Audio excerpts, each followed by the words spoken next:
And the Lord had given me a message, and the Lord said, okay, now you should turn this into a series. And then the Lord said, no, that's not what I want you to do. I want you to do this. So, anyhow, the Lord is going to have me do my testimony. And first, I want to honor Pastor Cindy and Pastor Randy. They're awesome leaders. Thank you. And I want to thank Timothy also because you guys are awesome. And I also want to thank my wife because if it wasn't because of my wife, is the reason why I'm here. So, Father God, I just come before you, Lord, and I just thank you, Lord. And I ask you, Lord, that you would use this man right here to deliver a message. I pray, Lord, that my mind would not shift over to law, nor that my mind would shift over to pride. I pray, Lord, that you would help me have humility. I pray, Lord, that you would help me have, that you would fill me with the grace that I need to deliver this message. I thank you, Lord, for your goodness, and I ask you, Lord, to speak your message in Jesus' name. Amen. Okay, so Revelations 12:11 says, let's go here real quick. For some reason, it's absent out of my mind. I have it memorized, but for some reason, it's blank. So he said,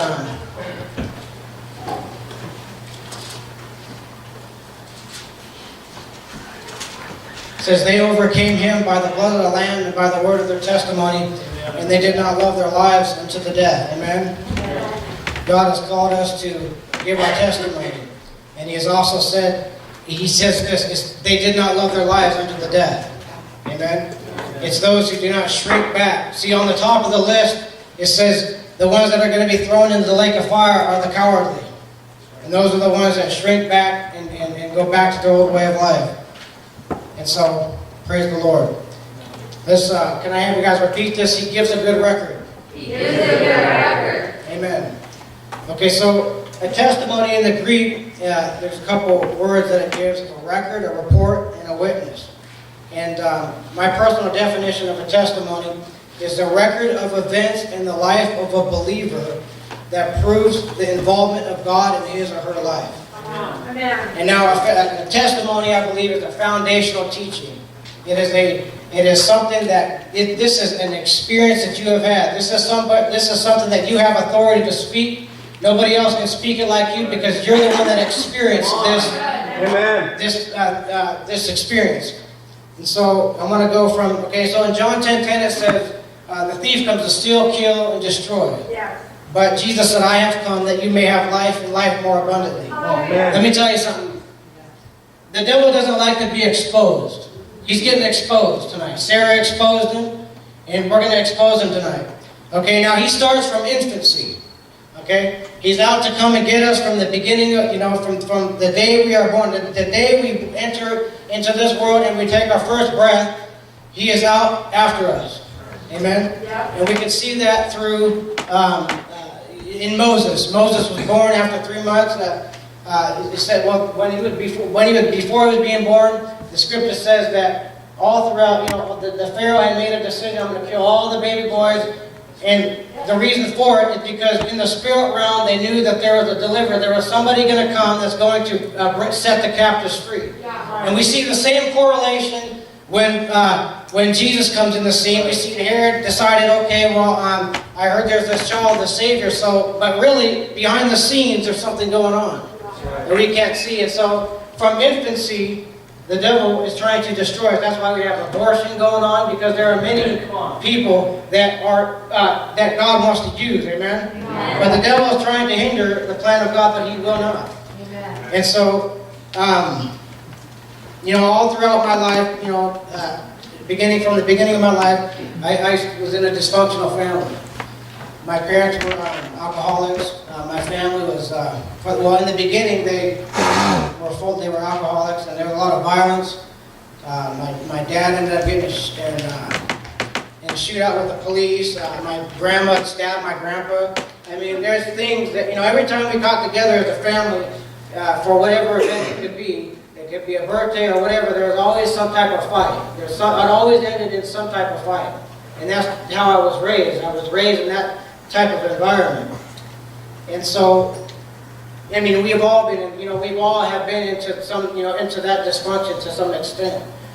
And now, one of the things that makes this real for me, that the devil has been trying to destroy not only myself, but everybody, but I've had an experience when I was a kid with dealing with witchcraft. And I didn't know what I was dealing with, but it made itself very real, and what it had prophesied had basically really happened. But it didn't. But the fulfillment of that prophecy never happened because Jesus broke the curse. And so when I was about 7 years old, I was in my grandma's basement, and I was with my cousins, and we're messing around with and I advise you not to go buy one, because they're selling them at the children's store, in a Ouija board. And anyways, with this Ouija board, we were messing around with it, and we asked questions. It said, you don't know, what we asked. One of the questions we asked is what it was like in the spirit realm. It said you don't want to know. And then we had a couple other questions, but I remember a few questions that we asked. And one specific question that we asked is how we were going to die. And it said to my one cousin that she would die in a car crash. To my other cousin, they didn't know what was going to happen with her. But when it came to me, and I was the third one that it came to, and it said that I would get murdered in prison in my mid-20s. And then we asked it, and then we asked it. It said I want to leave. And so we asked it a question. We said, well, can you give us a sign when you leave? And that exact moment, the very moment that we asked that question, the light shuts off, the telephone rings at the exact same time. We're kind of freaking out. We turn the light on, we answer the phone, nobody's there, we go back to the board, it spells out goodbye. And that was that. And then that was something that kind of got hid from me, that I didn't quite remember all the way.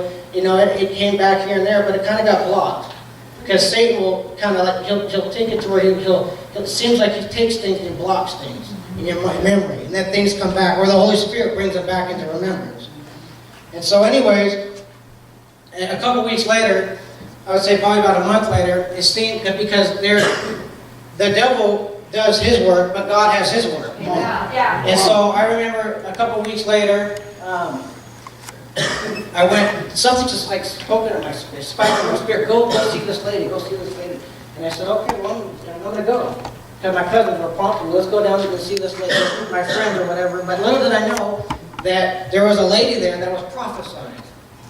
And basically, I went there, and she started prophesying and speaking in tongues over us, and saying, this is what's going to happen to you later in your life. This is what's going to happen later in your life. There is power in the spoken word. Amen? Yeah. And she said that basically that the Lord would use me mightily and stuff like that.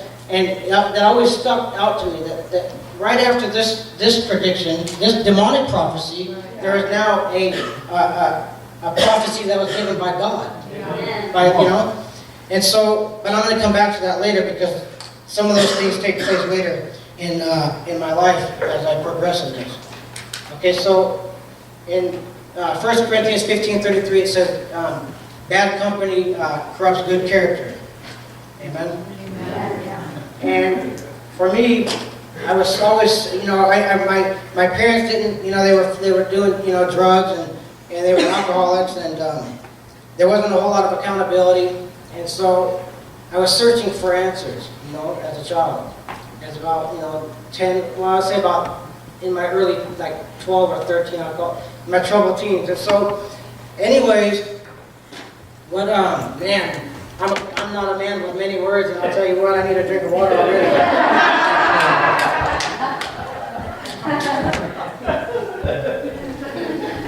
So, anyways, God is good, amen?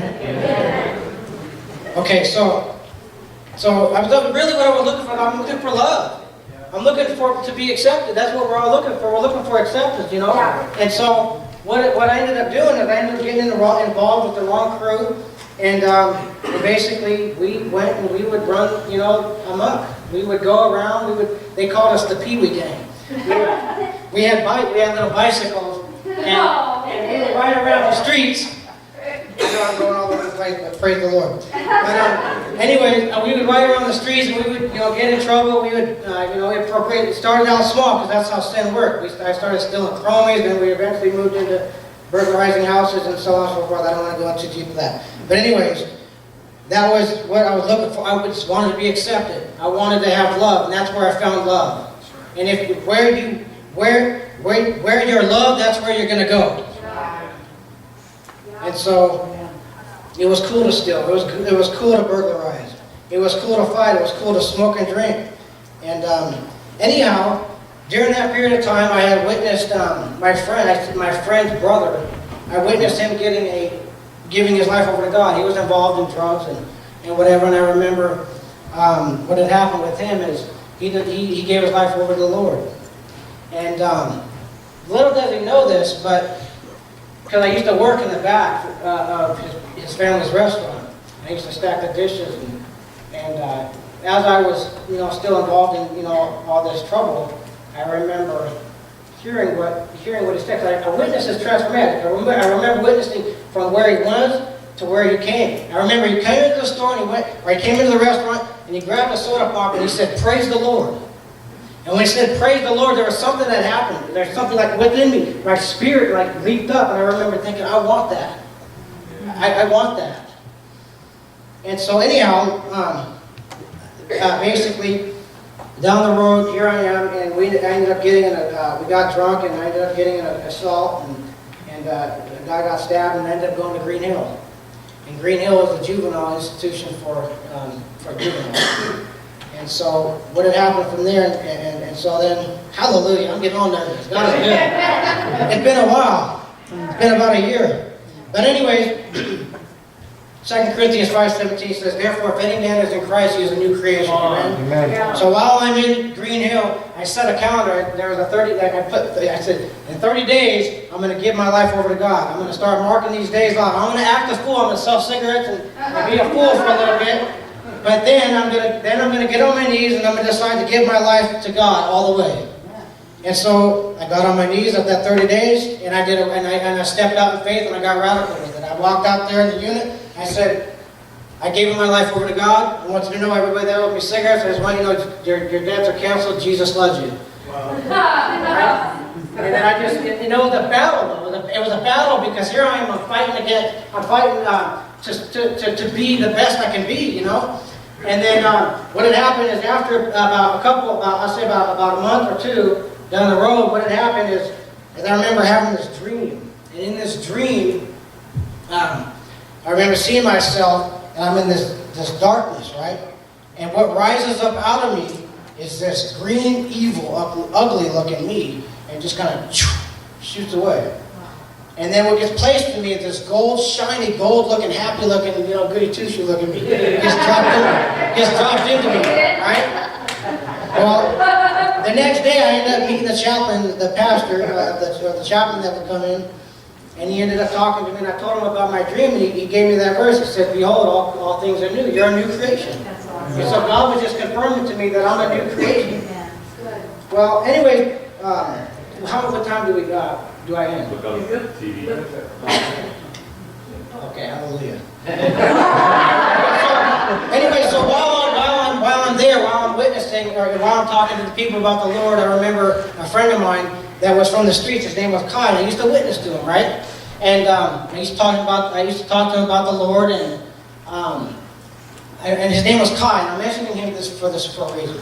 So anyway, I ended up getting released from prison, or not, for juvenile, and I get released into my parents' custody, and pretty much my parents decided to quit drinking alcohol, and they graduated to meth. And so I was released into that custody. Anyhow, so I didn't have a church family. I didn't have, I didn't have people to hold me, accountable.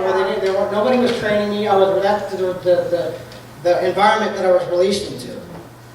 And basically, what had happened from there is I began to not read the Bible. I began not to pray. And I started slowly slipping away. And then the Lord gave me another dream. I came home from my job, and then I had another dream. And in this dream, this is the most vivid dream I ever had in my life. And in this dream, it took place, and Jesus is right here. He's in front of me. It takes place in my parents' backyard. Over to the side is a tire swinging like this. And there's my friends throwing footballs and having fun. But Jesus is right here, and he's shining. He's got the Shekinah glory. It's a nice, beautiful day, and we're talking mind to mind. And he says to me, "You're falling away from me, Brian. Come back to me. You're falling away." And there's a part of me that was like, that said, "I don't want nothing to do with you." That was my flesh. And then there's another part of me, that spirit. My spirit was crying out to him, saying, "Help me." Right? And then he showed me, he said, if you don't come back to me, then you're going to end up being part of something that destroys. And basically he was referring to drugs. And he said that later in life you would end up in prison. And so anyway, I wake up. It was the most vivid dream I ever had. And I said to myself, I don't care. I'm going to church. There's this church down the road. I don't know who's there. I don't even know if it's open. I don't know. But I ended up walking down to this church. I didn't get a ride. I ended up walking. And sure enough, when I walked through see God, what happens with God will confirm your situation, or he'll confirm your dreams if it's yours by circumstances. Amen. Or he'll confirm your circumstance by a dream as well. And so anyways, as I walk through the doors of this church, that day, right after that dream, I walk in, and I go in, and there's my friend Kai, that I didn't know was going to be there. I had no idea, no clue. He's right there, and he's up there, and he's preaching. He's doing his testimony. And as soon as I walk through the door, that's when he's talking about me. He's talking about how there was a guy when he was in Green Hill, and he's talking about how I used to witness to him. And here I am. I walk through the door. He just drops his mouth, and he's like, "That's him." And everybody turns around and look at me. But I wasn't really paying attention. I was just not there, you know. And I sit down. I listen to the message. and then after the message, I get up, and then there's a still small voice talking. Get involved. Go talk to the people. Get involved. Go talk to this person. Whatever. The Spirit was prompting me and leading me to communicate to some, the people in the congregation. Well, I did a little bit, and I ended up leaving. And then I walked back in the world, and little by little, I didn't go back to church, and little by little, I started to eventually fall back into the old pattern of life. And sure enough, I started selling methamphetamine. The very thing that Jesus said that I would do. And so, I went back to the vomit. See, you can go back to the vomit if you let yourself. And so, basically, this is what had happened. See, I believe that I got choked by the world. See, 1 John 2:15-17 says, "Do not love the world or anything in the world. If anyone loves the world, the love of the Father is not in him. For everything in the world, the cravings of the sinful man, the lust in his eyes, the boasting of what he has and does, comes not from the Father but from the world. The world and its desires pass away, but the man who does the will of God, he lives forever." Amen? Well, I got choked by the world to becoming a sorceress.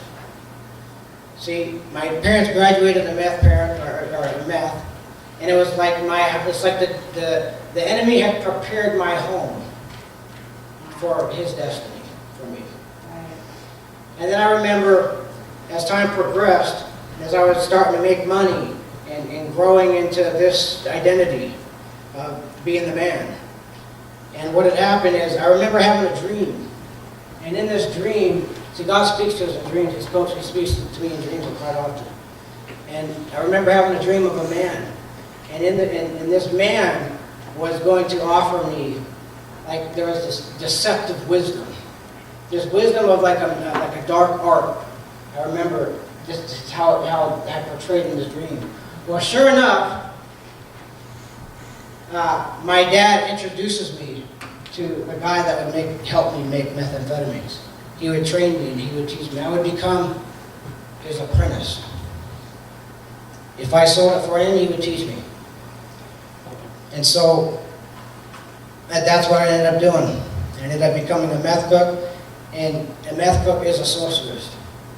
See, the history of meth, actually they used to call it Pervitin in Germany. And it originated in Japan, but Hitler used it as a way and a means to fuel his soldiers to stay up longer, and to become, more, they would engage more and be more alert. And anyhow, I don't want to go too far into that, but many thousands of people got killed through that, and the Jews, nearly 1/3 of all the population of the Jews were destroyed through, I believe that methamphetamines is the very act and making of the enemy. See, I've seen how drugs work. See, drugs, what they do. See, I remember seeing some people. They're on. They do drugs and it makes them like a superhero. And they're crazy and they'll beat somebody up and go do a beer run or whatever. But as time progresses with drugs, this is what happens.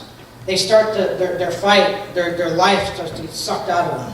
And I've witnessed, like my cousin.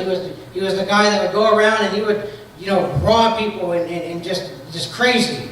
And then as the drugs continued to work on him, he began to choke his life out of him. And now he's no longer the aggressor. Now he's the victim, and his life is sucked out of him. Now he's afraid that his drug dealer is going to get him now. That's the power of sorcery. The power of sorcery.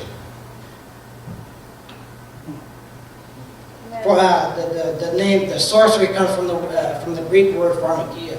Pharmakia is actually pharmacy is the word. That's where pharmakia comes from. We get pharmacy from that word. And the definition of pharmakia is the use of drugs, potions, spells that weakens the mind of one's mentality to be overcome by the control of spirits. And that's exactly what happens. And so, in other words, what I became is a sorceress. I became an agent of the enemy to be used to destroy mankind. I became an agent of the enemy, and I didn't even know I was in captivity to do the will of the Satan. That's what happens. You don't even know it. You become an agent of the enemy to go and start to destroy. These drugs would cause people's minds to be overpowered and weakened, and then spirits would come in and dominate them, and cause them to do things that they wouldn't normally do. So anyhow, as time progressed, I ended up going to, getting pulled over and had a drug or had a gun. Ended up going to jail for a short period of time.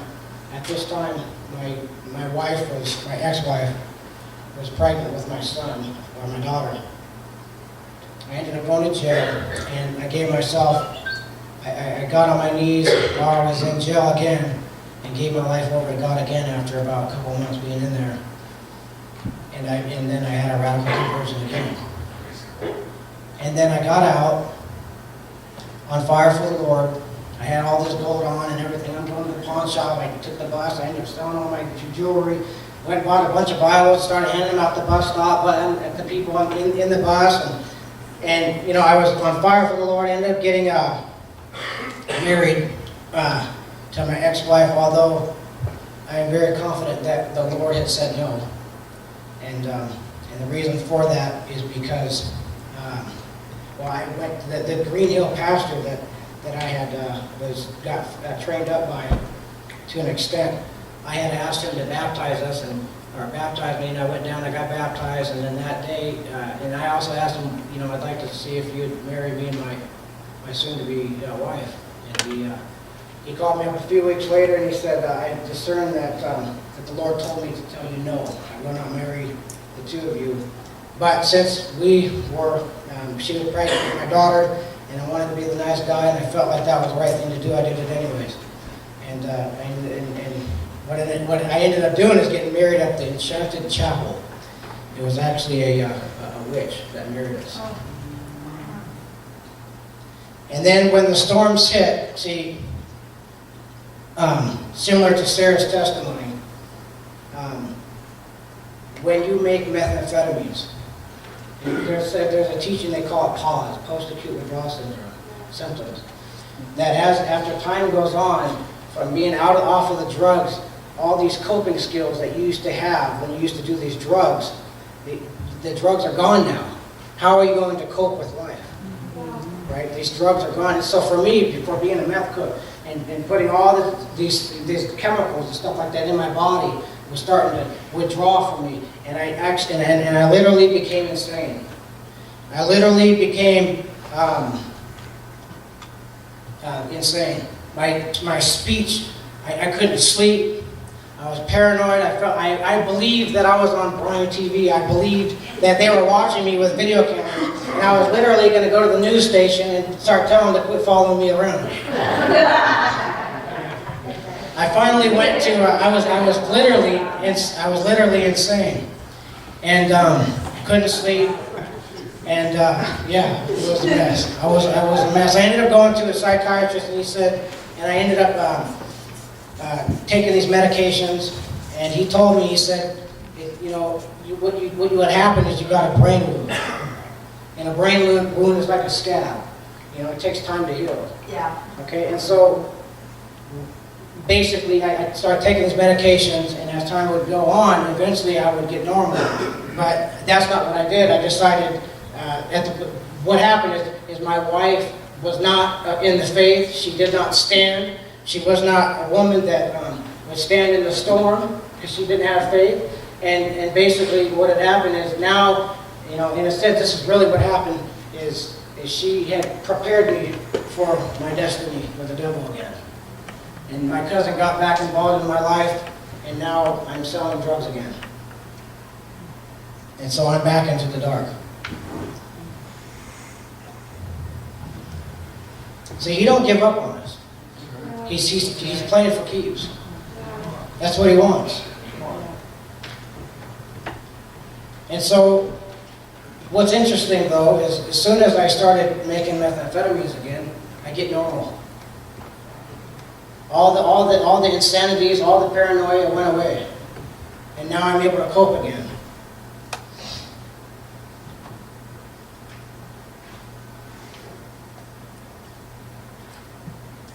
See, there's a fearful expectation for those who fall away from God. And now here I am, and I'm back into this work of darkness. And I'm climbing high, and as years go on, I'm making the big money.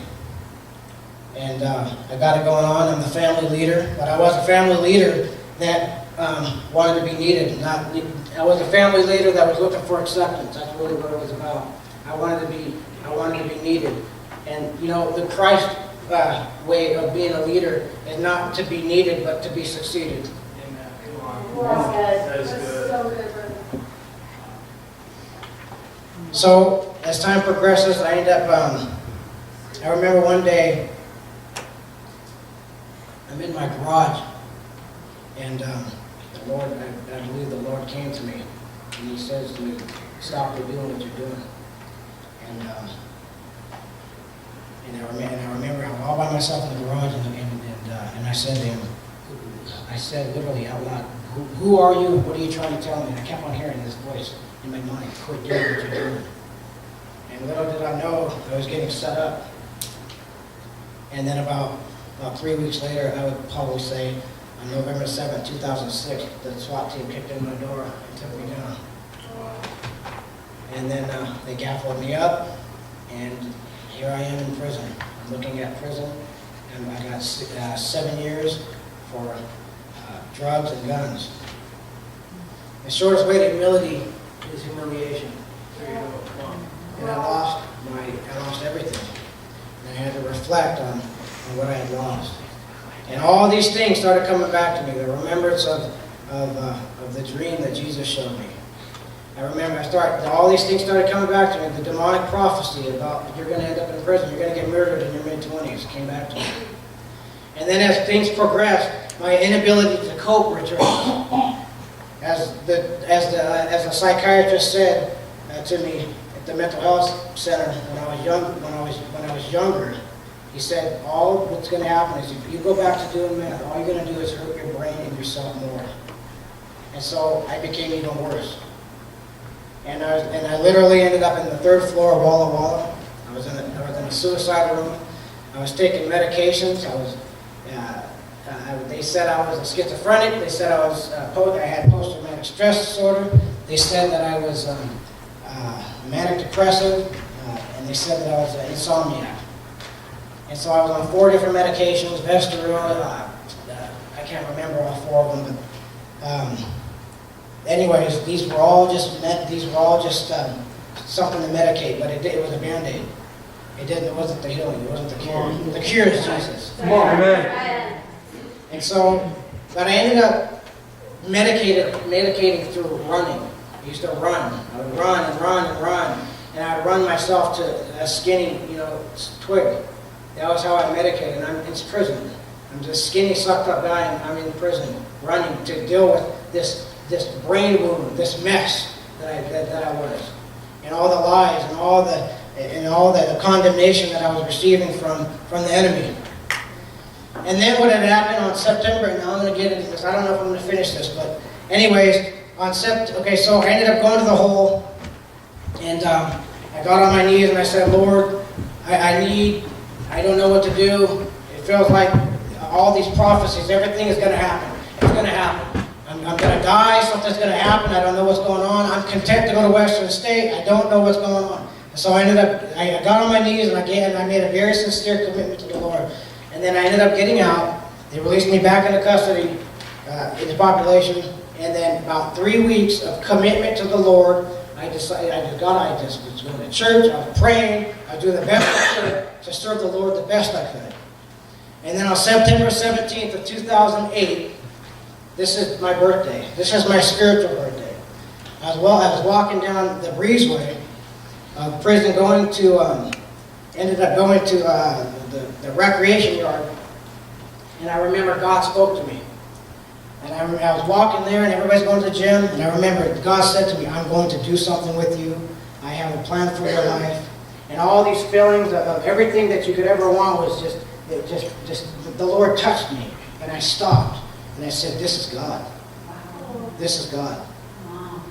This is God. For some reason, I was familiar with this voice. This is God. And then all of a sudden that day, there's this power that came on me. There's a power that comes. There's a grace. The Bible talks about grace, the power of the Holy Spirit that came on me. And all of a sudden, I'm no longer thinking the way that I used to think. The Spirit of God was on me. The regenerating power of the Holy Spirit started. Now I'm looking out of my eyes in a whole different perspective. The Spirit of God was on me. The grace filled me up, and now I'm looking at people in a whole different perspective. I'm looking at myself with a different perspective. And love, if you could look out of the eyes of God, it was as if I was looking out of the eyes of God. I was looking out of the eyes of love. That's what happened when the Spirit of God came on me. The power of God came on me that day. It was no longer the coward, it was the power. Amen. It was the power to fight and to stand strong. Amen. What happened with Peter? What happened with Peter? He was a coward. He denied the Lord 3 times. Amen. What happened? The Spirit of God came on him, and now he's rebuking the Pharisees and the hypocrites and the Sadducees, and he's saying, you guys rejected Jesus Christ. Right? That's what happened. But here's the thing. The devil don't give up. And so about 30 days after that, my ex-wife ends up pregnant with somebody else after I've had 2 kids. I had 2 kids with her. And that shook me. Am I valuable? Do I have worth? Why did you leave me? In my thoughts. All these emotions, all the stuff that started attacking me. When I was in prison, I used it as a monastery. I used it as a place of learning. And I don't think that I'm going to have enough time to finish this up. But I guess what I would say is, use your place where you're at. I would say this to Timothy's house.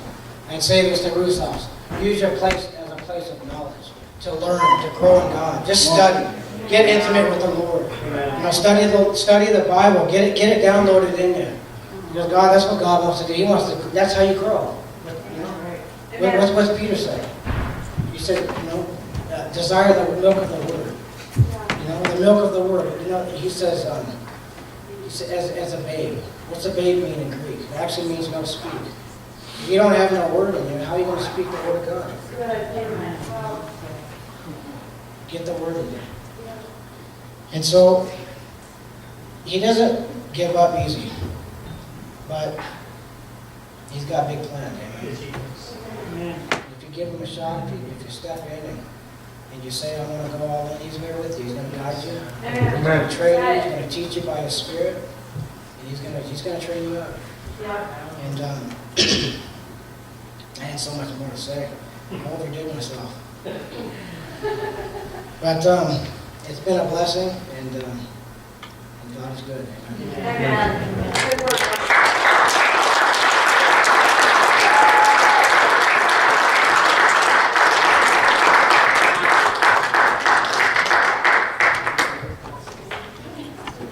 That was, Brian, you did a fantastic job. You really did. And I'll tell you what, God truly sent us the right person in you. Really did. You're an awesome man, Brian. You really are. You are a great leader. You're teachable. You're humble. Joni, you got lucky. I know you know that. Blessed. You are blessed. You're very blessed. You're very blessed. And so you're both blessed. Amen. Stand with me if you would. Praise the Lord. I believe that we're going to see a lot of people come into this house that are going to be delivered out of that life in one way or another. I believe that Orville is going to be a destination in the spirit world, a destination where people come to get free. I believe that with all of my heart. Amen. Father, I just thank you tonight for the word. I thank you tonight for faith. As Brian said, nobody can argue with your testimony because you lived it. And Lord God, I thank you for what you've done in Brian's life. I thank you from the moment it began to fall apart, you had planned to rebuild it. And Lord God, you've done a wonderful job. And you're just getting started with him and Joni's life, their testimony, their ministry, what you will do in them and through them as a couple and as a family. And Father, I just thank you tonight for bringing him to us. We thank you for this service tonight. We ask you to bless all that he puts his hands to, Lord God. We ask it in Jesus' name. Amen. Amen. You're dismissed.